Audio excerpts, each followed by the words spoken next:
जितने बैठे हो ना, और जितने लोग आस्था चैनल पर कथा सुन रहे हो, जितने फेसबुक यूट्यूब पर कथा सुन रहे हो, तुम अपने आप को कम कीमत वाला मत समझना। करोड़ों में कीमत है तुम्हारी, बड़े कीमती हीरे हो तुम।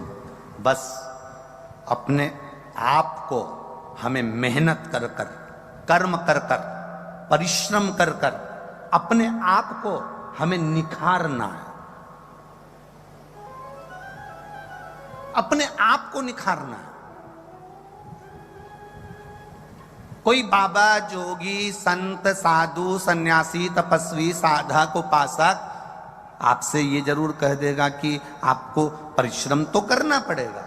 तुम किसी बाबा के चक्कर में, कहीं योगी सन्यासी के चक्कर में आ जाओ और वो तुमसे कह दे मेरे पास बैठ जाओ, ऐसी जड़ी घुमाऊंगा और तुम्हारे लिए सोने का हंडा निकाल के दे दूंगा, ऐसा महाराज संसार में मिलना मुश्किल है। केवल समझ लेना कि बेवकूफ बना रिया है कि हंडा निकाल कर दे देगा। मेहनत करोगे, कर्म करोगे, परिश्रम करोगे, और परिश्रम करते करते, अपनी मेहनत को करते करते मेरे शंकर को, मेरे राम को, मेरे कृष्ण को, मेरे शिव को समर्पित कर कर, समर्पण कर कर अपने परिश्रम को पूर्ण जोश शोश में करोगे तो जिंदगी का सारा फल तुम्हारे हाथ में होगा। अपने कर्म को प्रबल मानकर आगे बढ़ना। पंडाल में आप जरूर चलकर आए हो, बड़ी दूर से आए हो, पर विश्वास और तुम्हारे कर्म के प्रति रुचि पूर्ण रखना, वो खाली नहीं छोड़ेगा। आपकी रुचि, आपका विश्वास, आपकी दृढ़ता पक्की रखिए। शंकर भगवान परीक्षा जरूर लेते हैं। पानी भी गिरेगा, कीचड़ भी होगा, आने में असुविधा भी होगी, 1-2 किलोमीटर दूर तुमको छोड़ भी दिया जाएगा, वहां से 1-1.5 किलोमीटर तुम्हें पैदल भी चल के आना पड़ेगा। बोलो सही है कि गलत है? अब पास की पास में तो कोई तुम्हारी गाड़ी रोकेगा नहीं, क्योंकि चक्कर ये इतनी पास अगर गाड़ी रोक देवे तो जनता कहाँ जावे, किसी को चोट लग जावे, किसी को ठेस पहुंच जावे, तो प्रशासन भी अपनी व्यवस्था देखता है, इसलिए थोड़ी दूर पे गाड़ी रुकवा देता है। कहीं तुमको छोड़ देगा कि वहां से यहां तक पैदल जाओ, तो ये सब चीजें होती है। मेरा भोलेनाथ, मेरा ओघड़ी, मेरा दयालु, मेरा दातार, मेरा कैलाशी, मेरा अविनाशी तुम्हारी परीक्षा जरूर लेगा। उन्होंने राम जी की ली, उन्होंने कृष्ण भगवान की ली। अगर भगवान की कृष्ण की परीक्षा लेने के लिए दुर्वासा अवतार हुआ मेरे भगवान कृष्ण का, और द्वारकापुरी के नजदीक में जाकर भगवान कृष्ण ने चिल्लाना चालू करा, मुझे कोई मेहमान रख लो, मुझे कोई मेहमान रख लो, मुझे कोई मेहमान रख लो। उन्हें कोई मेहमान नहीं रखता था। क्यों नहीं रखता था? क्योंकि मेहमान उसी को रखा जाता है जिसका स्वभाव अच्छा होता है, जिसको क्रोध नहीं आता, जिसको गुस्सा नहीं आता। अब दुर्वासा ऋषि को तो इतना क्रोध।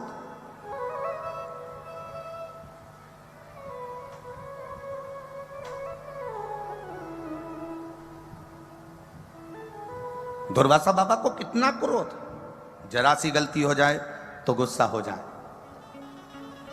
तुम भी अपने घर में शादी में उन्हीं मेहमानों को बुलाना पसंद करते हो जो अच्छे से रहे। जो फूफा जी ज्यादा मुंह फुलाते हैं ना, उनको फिर लोग पंजेरी खा के फू और फा कर देते हैं।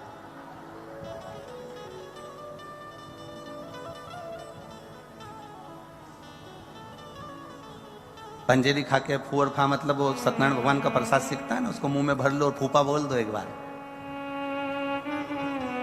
पहले तो बोलोगे फू और फिर फा, पंजेरी गई मुख में।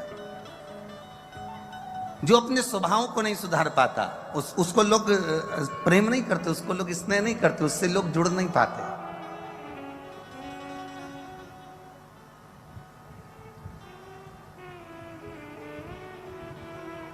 अच्छा, कई लोग कहते हैं गुरुजी हम जब तक गुस्सा नहीं करते ना तब तक कोई काम नहीं होता। हम कहते हैं ऐसा नहीं है कि तुम गुस्सा करोगे तो काम नहीं होगा, या गुस्सा करोगे तो होगा। प्रेम से भी सब कुछ हो सकता है, सब कुछ। ऐसा नहीं है कि प्रेम बिना नहीं होगा। नहीं नहीं गुरुजी, प्रेम बात करती है। पत्नी अपशब्द कहकर बात करती है, पत्नी आड़े तेड़े संबोधन देकर बात करती है, पति उसका संबोधन का पलटवार हमेशा प्रेम से ही करता है। एक पत्नी ने पति से कह दिया तुम में तो अक्ल नहीं है, तुम तो जानवर हो। इतने में पति ने भी कह दिया तू झूठ नहीं बोल रही, बिल्कुल सत्य कहती है, तू मेरी जान और मैं तेरा वर। तू गलत कहां बोल सकती है? तू जान है और मैं वर हूं, उसमें अंतर क्या है? वो पलट दे रहा है, जवाब दे रहा है, पर उसमें क्रोध नहीं है। उसमें चिड़चिड़ाहट नहीं है, उसमें वात्सल्यता है, उसमें प्रेम है।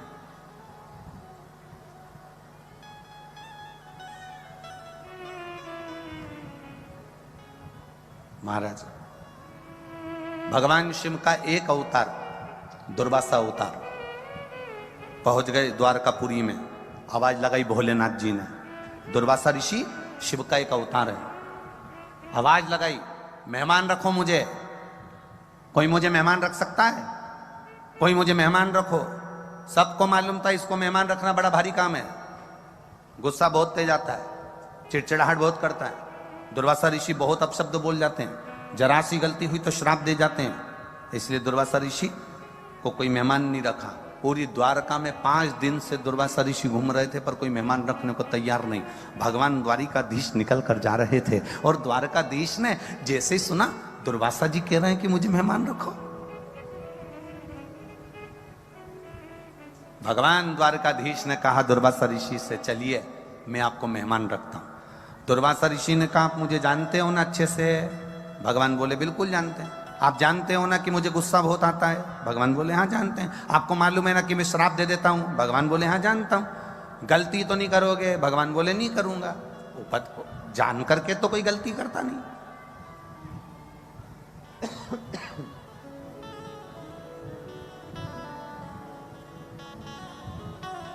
चलिए चलो,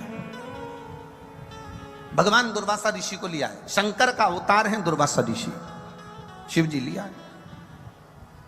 भगवान कृष्ण लेकर आ गए। रुक्मणी जी ने पूछा, कौन आया है मेहमान? दुर्वासा ऋषि आए हैं, इनकी कोई कमी नहीं रहना चाहिए। बिल्कुल आप चिंता मत करो, कोई कमी नहीं छोड़ूंगी। दुर्वासा ऋषि के लिए द्वारकापुरी में सुंदर कुटिया बनाई, कुटिया में दुर्वासा ऋषि रहे। 56 भोग रोज तैयार हुआ दुर्वासा ऋषि के लिए।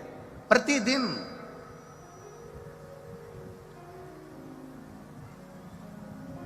56 भोग तैयार, क्योंकि कब क्या मांग ले कोई भरोसा नहीं।